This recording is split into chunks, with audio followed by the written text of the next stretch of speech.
ఈ సహవాసంలో, ఈ సంఘంలో, ఈ ఆరాధనలో దైవీకమైన శక్తి పొందుకుంటున్న మనం అనేక మందికి త్రోవ చూపగలిగిన స్తంభాలుగా ఉండి మనము అనుభవిస్తున్నటువంటి ఆనందాన్ని అనేకులు అనుభవించినట్లుగా ఓ త్రోవ చూపు స్తంభంగా మీరే నిలవబడాలి. మీరే మారిపోవాలి, మనమే మారిపోవాలి.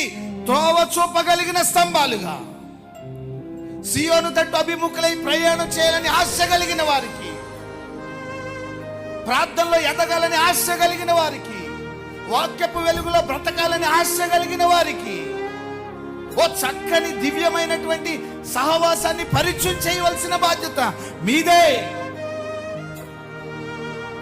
సహవాసానికి, సంఘానికి త్రోవ చూపగలిగిన స్తంభముగా మారిపోయి అనేకులు ఈ ప్రాంగణంలో పరలోకపు గవిని ఇదే అని ఇక్కడ దొరుకుతున్నటువంటి ఉపదేశాన్ని ఆరగించుకోవడానికి, ఇక్కడ దొరుకుతున్నటువంటి దైవీకమైన శక్తిని అనుభవించడానికి ఓ త్రోవ చూపు స్తంభముగా మనమే నిలవబడాలి.